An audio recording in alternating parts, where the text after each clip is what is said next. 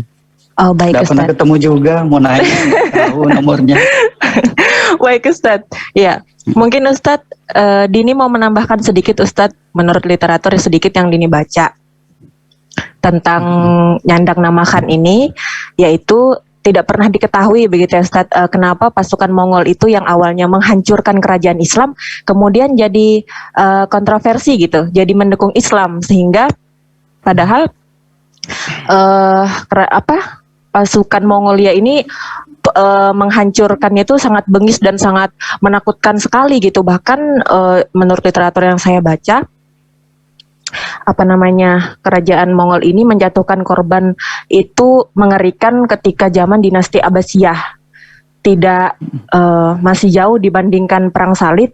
Pada zaman itu mereka lebih banyak menjatuhkan korban oleh oleh kerajaan Mongol ini. Kemudian dari kerajaan Mongol ini maka turunlah kerajaan Mughal. Nah, yang mana kerajaan Mughal ini kerajaan Islam Ustazah yang berpengaruh di India, kerajaan Islam terbesar gitu yang berpengaruh di India. Kemudian menurut sejarahnya itu di dinasti Changtai, yaitu 1227 sampai 1369 Masehi, dinasti Changtai yang mana putra Bengis Khan ini yang merupakan cikal bakal kerajaan Mughal di India, yang mana kerajaan Mughal ini kerajaan Islam terbesar, dan marga Khan itu disandangkan untuk mereka seperti keturunan kerajaan begitu Ustaz. Keturunan kerajaan darah biru. Ya, di India. Shahrukh Khan, Salman Khan, seperti itu. Ya, mungkin ada yang mau ditambahkan dari ustadz-ustazah yang lain?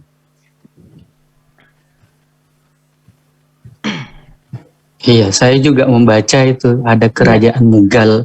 Iya, saya sampai searching Mughal sama Mongol itu bedanya apa? Oh, ternyata Mughal itu memang di India. Nah, ini menjadi pertanyaan yang namanya tadi justru memberikan ilmu baru. Terima kasih semuanya. Iya. Karena dari ini sendiri, dari latar belakang artis yang Shahrukh Khan, Salman Khan, ternyata beliau memang orang Islam. Ya, jadi Amir Khan. Iya, ternyata ada sangkut pautnya memang gitu, Ustaz. Baik, Ustaz Bisma. Masya Allah, terima kasih Mbak Dini. Insya Allah khair. Ternyata nyambung ya. Dan dan saya akhirnya mendapat kesimpulan bahwa kalau kita ada pertanyaan tentang India, kita sudah tahu sumbernya, yang harus kita tanya yaitu Mbak Dini nanti.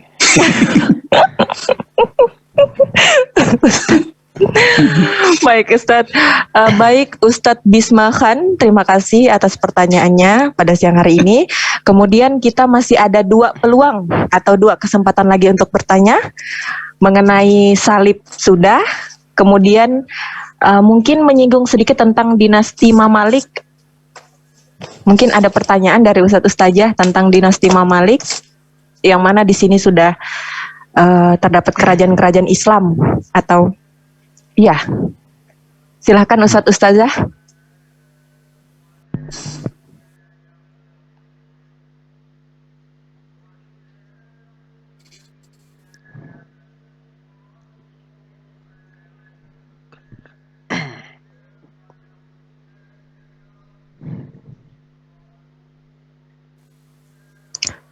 Ya, kami ulang lagi, masih ada 2 peluang pertanyaan. Tadi kita ramai membahas tentang perang salib, kemudian kerajaan Mongol, bangsa Mongol maksudnya, dinasti Mongol. Selanjutnya ada dinasti Mamalik. Mungkin Ustadz Ustazah ada pertanyaan atau masukan, silahkan. Mbak Bin, Assalamualaikum.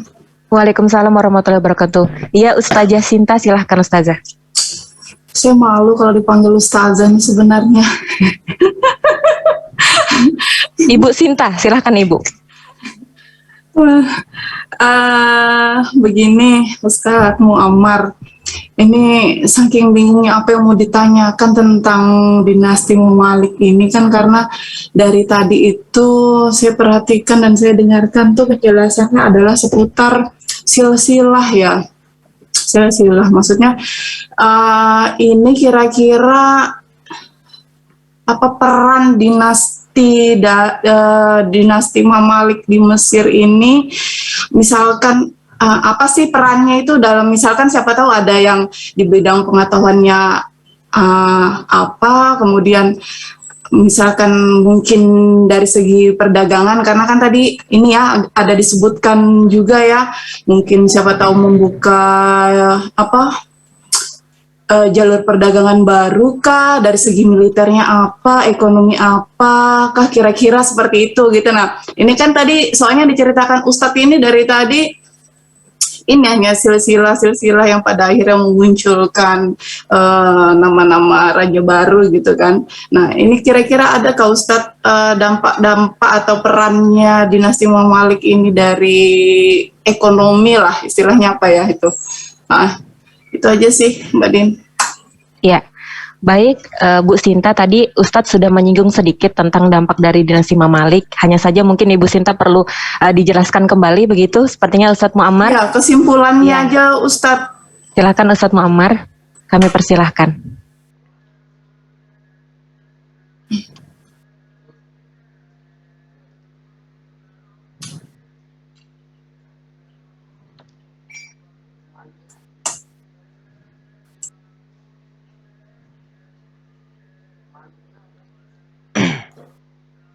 Suara belum masuk Ustadz Muammar Tasbih. Oh ya, afwan.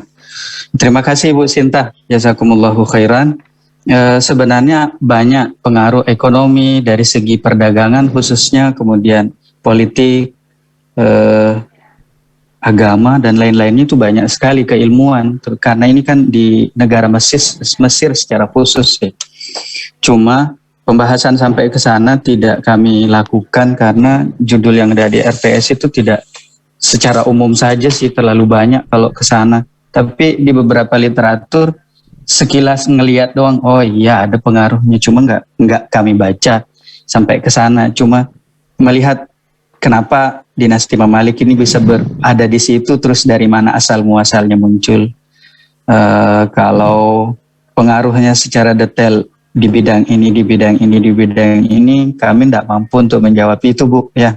Tapi dari segi pertahanan umat Islam itu satu saja, dari segi pertahanan umat Islam itu juga ada pada dilakukan oleh dinasti Mamalik, utamanya pada saat serangan serangan bangsa Mongol yang mampu dipukul mundur oleh Saifuddin Qutuz tadi itu bersama dengan bala tentaranya. Itu saja yang kami lihat dari segi peperangan ya, artinya melindungi umat Islam yang ada pada saat itu di kota Mesir. Mungkin itu saja Bu. Ya, interupsi sebentar untuk moderator. Ini yang offline ya, di kelas lain sudah selesai dan ini juga sudah menjelang waktu asar. Baik Ustaz. Jadi mungkin untuk sesi diskusi yang kedua dicukupkan. Iya. Iya baik Ustadz.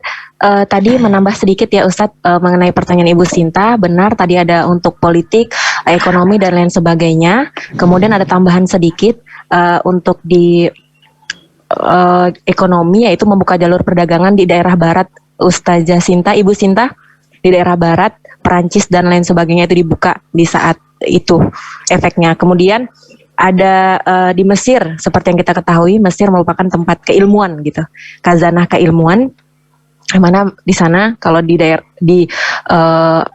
dari segi ilmu pengetahuan, Mesir itu menjadi sumber tempat belajar seperti itu, karena seperti kita ketahui ada guru-guru besar kita seperti Ibnu Khalikan, Ibnu Khaldan dan lain sebagainya. Ya, mungkin demikian untuk sesi 1, sesi 2, kemudian sesi 3 pertanyaannya. Terima kasih. Mungkin saya moderator, kurang lebihnya mohon maaf untuk diskusi kali ini yang akhirnya setelah saya akhiri dari saya pribadi dan Pak Muammar Tasbih, akan ada sedikit penyampaian dari guru kita, Pak Rais, Ustadz Rais Abdullah. Ya, salah kata dari saya mohon maaf. Wabillahi taufiq wal hidayah. Wassalamualaikum warahmatullahi wabarakatuh. Waalaikumsalam warahmatullahi wabarakatuh. Ya, silakan Ustadz. Ya, terima kasih. Pertama disampaikan kepada presenter kita pada hari ini, Ustadz Muammar Tasbih, yang panjang lebar dan luar biasa, cukup menguasai materi yang disampaikan pada presentasi di sesi kali ini. Terima kasih juga kepada moderator yang sudah memandu acara diskusi dan presentasi dengan sangat baik, dan juga kawan-kawan yang sudah berkontribusi untuk memberikan dan mengkayakan diskusi kita pada sore hari ini. Saya kira secara umum materi ini sudah dibahas dengan cukup baik dan poin-poinnya juga sudah bisa direkod dengan baik ya oleh kawan-kawan semuanya. Ada beberapa hal yang mungkin tadi perlu saya berikan penjelasan lebih lanjut, terutama yang berkaitan dengan peran Yahudi dalam perang salib. Jadi di abad 10 dan 11 ini komunitas Yahudi belum merupakan komunitas yang kuat ya secara politik seperti sekarang ini. Jadi peran mereka walaupun ada, tetapi sebenarnya masih sangat lemah karena mereka masih pada periode diaspora, di mana mereka belum menjadi satu kekuatan. Hanya beberapa saudagar mereka yang punya pengaruh secara ekonomi pada penguasa-penguasa yang berada di negara yang mereka tinggali. Bahkan dalam beberapa referensi, orang-orang Yahudi itu termasuk yang dibunuh ya, diultimatum untuk masuk ke dalam agama Kristen. Dalam catatan Islam Digest ya, yang dimuat di Koran Republika, disampaikan bahwa ada sekitar 12.000 Yahudi ya, yang pada abad ke-11 itu dibantai oleh orang-orang Kristen. Dan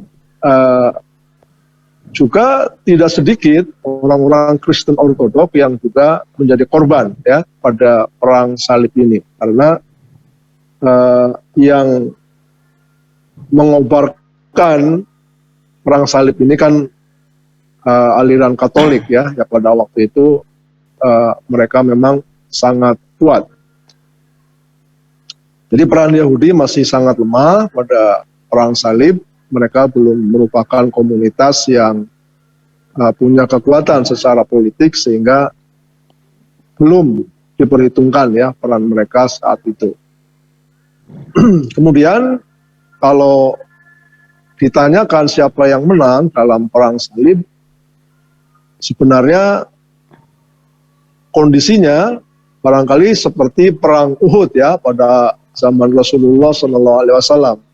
Kaum muslimin secara fisik mungkin menang ya, tapi banyak juga kekalahan yang diderita. Karena pada akhirnya kan memang orang Yahudi atau orang Nasrani maksud saya itu berhasil diusir dari Yerusalem. Tapi pada saat terjadinya perang salib itu selama 2 abad ya, itu banyak sekali seperti yang tadi disampaikan manfaat yang diambil oleh orang-orang Eropa. Mereka bisa belajar tentang peradaban kaum muslimin, mereka bisa membuka jalur perdagangan, dan juga banyak ilmu pengetahuan yang bisa mereka serap ya dari umat Islam. Sementara dari umat Islam sendiri lebih banyak kerugian yang diderita, walaupun ada juga hikmah-hikmah lain yang juga diambil ya oleh umat Islam, diantaranya pentingnya pemimpin yang kuat, pentingnya kebersatuan dan lain sebagainya. Tetapi pada secara hitung-hitungan sebenarnya ya umat Islam lebih banyak kerugian yang diderita mereka daripada manfaat yang diambil oleh kaum muslimin. Nah, kemudian hal-hal lain yang terkait dengan peradaban di era ini, memang ini adalah masa kemunduran ya, masa kemunduran dari umat Islam yang sebenarnya andil dari para pemimpin umat Islam juga ada, di mana ketika itu yang memicu kaum salibis berani mengangkat senjata dan memproklamirkan peperangan dengan umat Islam juga adalah kondisi kekhilafahan Islam saat itu ya, yang tidak akur antara Abbasiyah kemudian dinasti-dinasti lain yang waktu itu berkuasa. Jadi hal itu dimanfaatkan oleh Paus Urbanus II yang menjual isu isu pahala rohani bagi orang-orang Kristen untuk mengangkat senjata. Jadi seperti yang saat ini dituduhkan kepada umat Islam, diiming-imingi dengan kematian syahid, banyak orang Islam yang rela mengangkat senjata. Demikian juga pada saat itu Paus memanfaatkan isu itu untuk memerangi umat Islam. Bahkan di periode perang salib berikutnya itu dibayangkan ya, disampaikan oleh Paus pada waktu itu bahwa yang kita perangi adalah kaum pagan, orang musyrik yang mereka menyembah batu, yaitu menyembah Ka'bah. Nah, kalau di sesi yang pertama, periode yang pertama, sebenarnya dalam beberapa referensi juga dikatakan itu adalah alasan yang dibuat-buat ya oleh Paus Urbanus II bahwa kaum Kristen itu dihalang-halangi untuk masuk ke Yerusalem. Padahal referensi lain menyebutkan mereka diizinkan berbondong-bondong masuk ke sana. Gitu. Nah, tapi itu isu yang memang diciptakan untuk membangkitkan semangat ya, semangat perjuangan, kalau dalam istilah kaum muslimin semangat jihad orang-orang Kristen untuk bisa mengangkat senjata. Dan ternyata betul kan, banyak sekali dari mereka yang terhasut, apalagi memang secara sosial banyak juga kaum-kaum miskin di Eropa yang dari kekaisaran mereka diambil pajaknya, dari gereja diambil pajaknya. Nah, sehingga ketika diiming-imingi dengan berbagai macam iming-iming itu, mereka terdorong untuk mengangkat senjata, berangkat menyambut seruan dari Paus tersebut. Jadi barangkali itu yang bisa saya tambahkan. Untuk selanjutnya mungkin nanti kita batasi saja ya, sesuai dengan yang ada di edaran. Kita selesai sampai jam 3, kita mulai 1:30, kemudian kita selesai jam 3, jadi untuk presenter bisa mengatur waktunya, moderator juga sama. Tapi alhamdulillah ya, ini adalah luar biasa. Mungkin kalau sampai maghrib pun belum selesai nih materi Ustaz Muammar ya, karena luas sekali nih perang salib.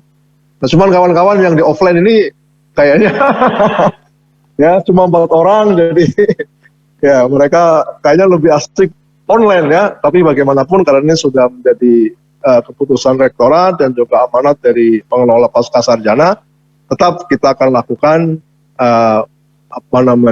perkuliahan ini secara offline ya, hybrid lah, ada online-nya, ada offline-nya. Kemudian mungkin nanti di Jumat yang ketiga ya, Jumat tanggal berapa, 19, nah, saya ada tugas mungkin keluar kota, dan kemarin waktu rapat dengan pengelola pasca, dengan direktur dan juga dengan wadir 1, sudah kami tanyakan bagaimana kalau yang berhalangan adalah dosennya ada tugas keluar kota, apakah diizinkan untuk online. Jadi Pak Wadir 1 elegannya minta tukar dengan dosen yang lain, tapi dari Pak Direktur tidak apa-apa, silakan. Nah, jadi untuk Jumat yang ketiga mungkin full online ya. Jadi itu saja mungkin yang kita kaji pada sore hari ini. Terima kasih sekali lagi pada Ustaz Ammar dan moderator serta kawan-kawan para asatidz dan ustadzat yang sudah memperkaya diskusi kita pada sore hari ini. Insya Allah ini sangat bermanfaat bagi kita, dan terima kasih. Untuk yang pakai laptop silahkan di screenshot nanti dikirim ke ke grup kita. Saya kira ini yang bisa kita kaji. Terima kasih atas kebersamaannya yang offline maupun yang online. Muhammad wa alihi wasallam. Kita akhiri dengan kafaratul majlis. Subhanakallahumma bihamdika asyhadu an la ilaha illa anta astaghfiruka wa atubu ilaik. Assalamualaikum warahmatullahi wabarakatuh. Waalaikumsalam warahmatullahi wabarakatuh.